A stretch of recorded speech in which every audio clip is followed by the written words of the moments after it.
Okay, so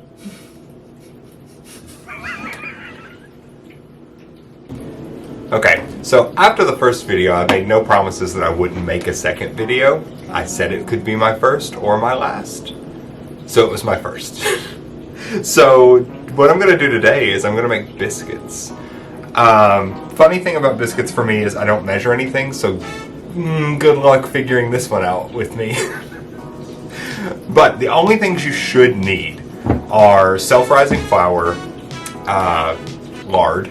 This is going to trigger so many people, but you have to use lard to get them the way that I like them. You need whole buttermilk. It can't be skim or low fat or whatever. It's got to be whole. It has to be really cold. So this just came out of the fridge. You need something to bake them in. I'm doing them in a round pan because that's what I learned to make them in, but you can put them on like a baking sheet or anything like that. And then you need butter to grease this pan with. So, what we're gonna do, oh, you also need a biscuit cutter. Sorry, you also need a biscuit cutter of some kind. When I started making these, I didn't have a biscuit cutter because I wasn't living with my parents anymore. But I used a glass, so you can usually use a glass and just like pop those out that way. But you'll also see the return of the yellow bowl because since I don't measure, I'm just trying to eyeball things and I know how to do it in this bowl particularly. Alright, so the first thing we're going to do is we're going to preheat that oven back there to 400 degrees because in Southern cooking, basically everything's at 400 degrees. Then you're just going to take some butter, a random amount, throw it in that circular pan that you had sitting on this station, and then take your bare hands and rub it all around. Your bare hands that you washed because we're in a quarantine, because you have to wash your hands. Alright, so the pan is ready. My hand is sufficiently oily, which will be fine, because what we're going to do is we're just going to take this container full of self-rising flour and we're going to pour some in here. I have no idea how much. Let me turn on this camera and see if you guys can tell me how much I'm putting in here.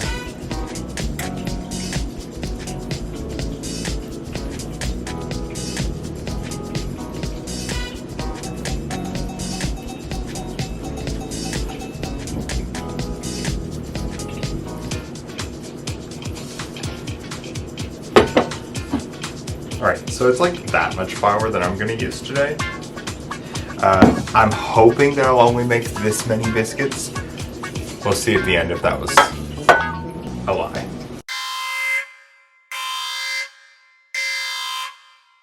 So now, oh, I didn't get a spoon!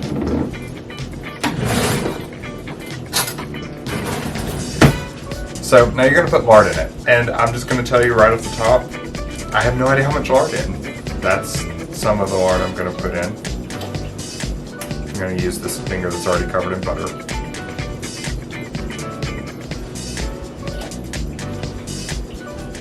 And we're going to put a bunch more lard in because I don't care right now because we're in quarantine and we can eat whatever we want, right? Right?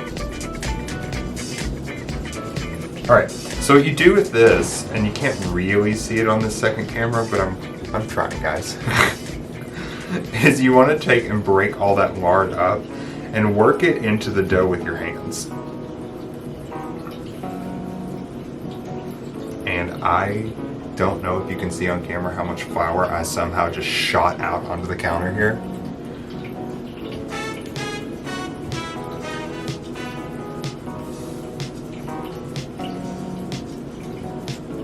But I'm just working it in and breaking it all up. Now, I could be wrong about why we're using lard and not like butter, like a lot of buttermilk biscuits, southern whatever recipes use. But lard just, it's not temperature sensitive, so we don't have to work quickly like you would with butter, or like do like gratings of butter because you want to keep it cold into this flour. But it still renders down really well into the biscuits and makes them not dry, avoiding the word that most people hate. Alright, so I think I've sufficiently broken up all of that. And you can kind of see as it falls, I think, how it's kind of crumbly now. It's not just like fine powder like it was. And that's because of all the little spots of lard that are in it now.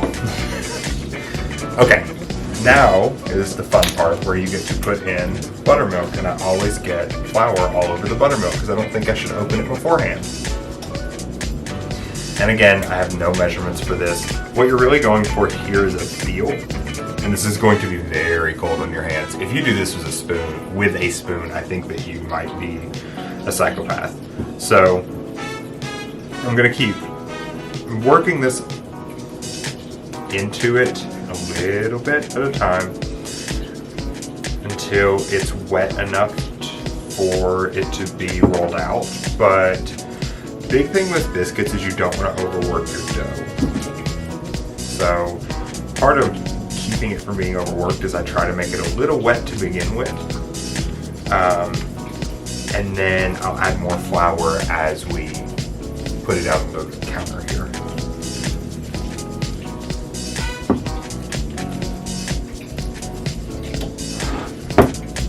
This is super wet right now. This might have been a little too wet, even for me.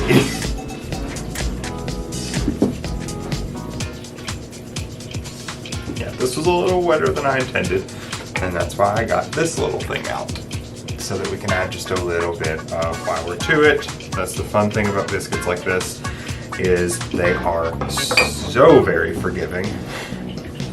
I don't know about the bread video, which I was criticized on, by the way. If any of you guys are friends with me on Facebook, you saw that my mom commented on it and told me that I went to too much trouble. But I followed her recipe, so this is also her recipe.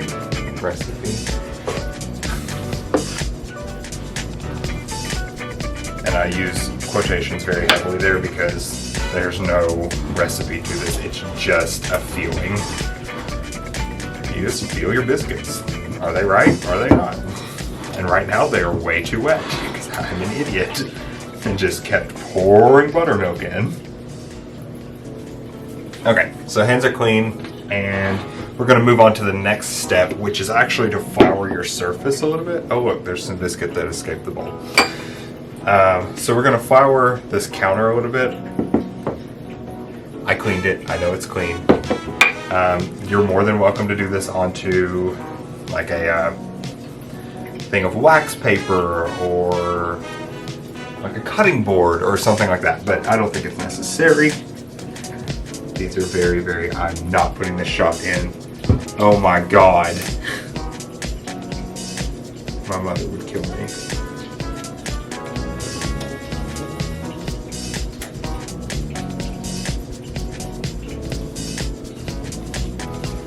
Alright, so my mom's going to have a lot of issues with what's about to happen because my dough is very wet, but that's why I put it on a very floured surface. And then I'm going to just incorporate some of that dough, or that flour, into this dough, and that's going to help it a lot. Because I made some slight mistakes. This is what happens because there's no real recipe for this. Dang it, y'all. I'm gonna have to wash my hands again because there's so much stuff on them. So all I'm doing right now is not really kneading it. I'm rolling it around in dough so that it'll stop being so lame sticky.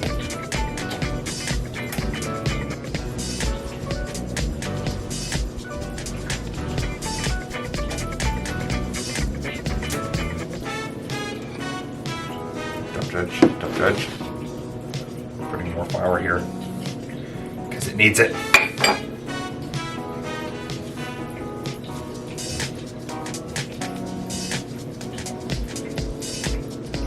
So you know, with bread we want to knead all the time because we want lots of gluten formation. We don't want that here. What we want here is just for me to keep dropping it a little bit. There we go. Ah, see, now it looks like biscuit dough. All right.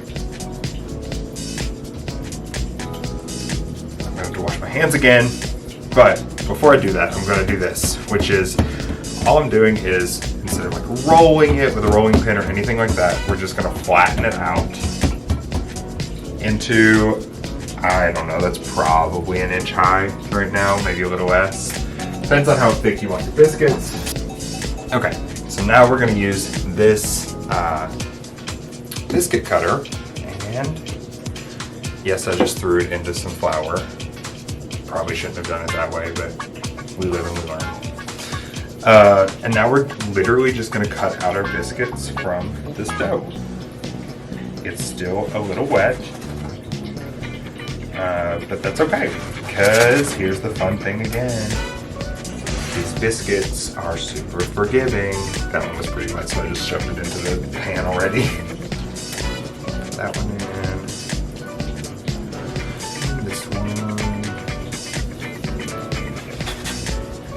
I have no idea how tall these are going to get, because again, self-rising flour.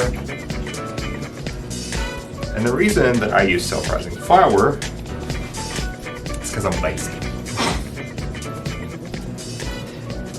And because it's what my mom used, because we don't want to have to make our own or put anything in here to leaven it. It's already got it.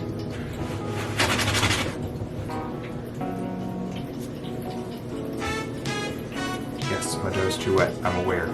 Don't come into my comments, mama. Putting some more flour out here for the rest of this. All right. So we've already run into the problem I knew I would have, which is that I made way more dough than I have room for in that pan. So what we're gonna do, since I made way more than I needed, was we're just gonna take that and throw it around in this flour again, roll it around a little bit so that it's one big piece,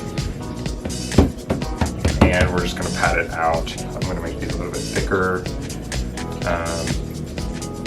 And I'm going to wash my hands for a third time in this video.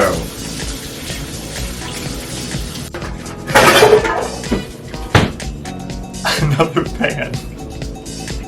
And then what I'm going to do is what I learned growing up, which is you take this blob that's left in the middle and you kind of form it into a biscuit, and then you stick it in the middle of your other biscuits, and it's going to make a monster. Sure. And my oven does not sound like it is preheated yet to 400 degrees. But I'll tell you what,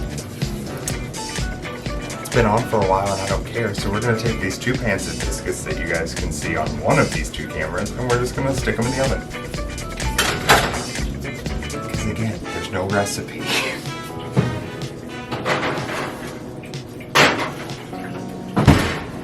And then we're going to let them cook until they're done. And you know they're done when they smell good and look kind of brown. Yeah, there's no timer for this, sorry. I'm not gonna trigger anyone's Googles this time. A few moments later. So both pans of biscuits are done, and the thing I'm gonna admit to everyone that watches this video is, yeah, I forgot about them a little bit. But they're great, and they look great. See? Now they're in focus. And you can tell that this is the one that I was doing that was a little bit wetter than it probably should have been. These were a little bit drier, probably more traditional like my mom would make. But they're still biscuits and they're still good. So I'm gonna actually finish cooking now so that we can eat these and eat them with other food. But yeah, I hope that was at least mildly enjoyable for someone watching me not measure anything. I hope it was triggering for somebody. But yeah, so tell me what I should make next.